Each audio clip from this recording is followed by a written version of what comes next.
Hi guys, it's always great to see a right-wing headbanger get their behind handed to them, and that's exactly what happened to Ben Bradley.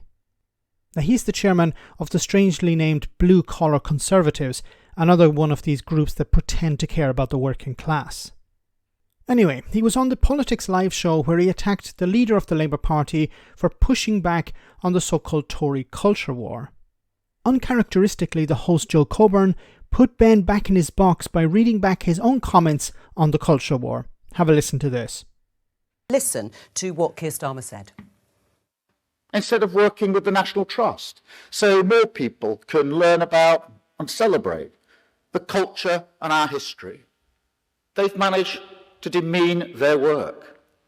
In its desperation to cling on to power at all cost, the Tory party is undertaking a kind of weird McCarthyism, trying to find woke agendas in the very civic institutions they once regarded with respect.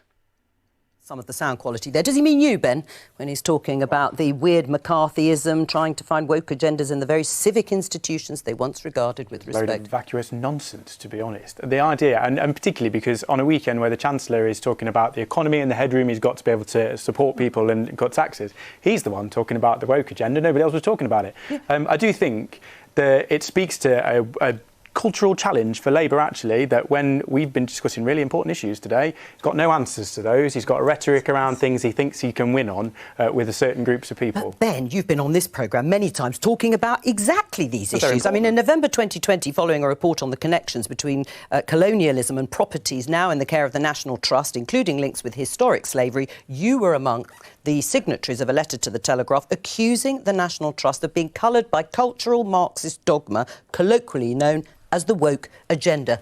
You started it, to use that childish phrase. I think, well, let's not get into who started it. We'll be going round. No, we won't be going round in circles. We know exactly who started it. You did. Now, you initially didn't start it. You know who started it? Republicans in the United States.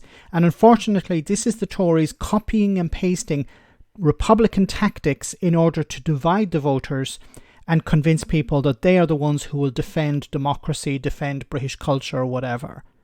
This is a tactic. Part of it is to distract the public from the failures of the Conservative government, but another is to convince people that they should be focusing on these issues instead of the cost of living crisis, the NHS or anything like that. So in a sense, it's distracting the public, but it's also about dividing the public. Telling people that their culture is being eroded, that this wokeness is taking over, that people will have their freedoms taken away from them. And, well, you need to vote for us because we're the only party who care about it, who care about British culture or whatever. Don't vote for the Labour Party. Keir Starmer can't define what a woman is or something like that. It's powerful. It actually works. They can use it to their advantage. But I don't think it's going to work in the same way as it has in the United States.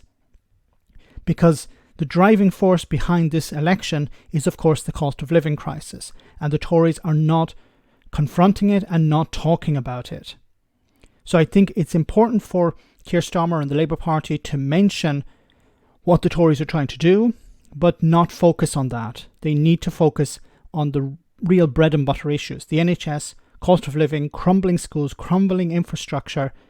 And even this week, there was news of an increase in rickets, in scurvy and malnutrition. These are the issues that really are fundamental and are important to people, not what the National Trust are doing. Let me know in the comment section, guys, what you think. As always, your comments are greatly appreciated. Thanks a lot.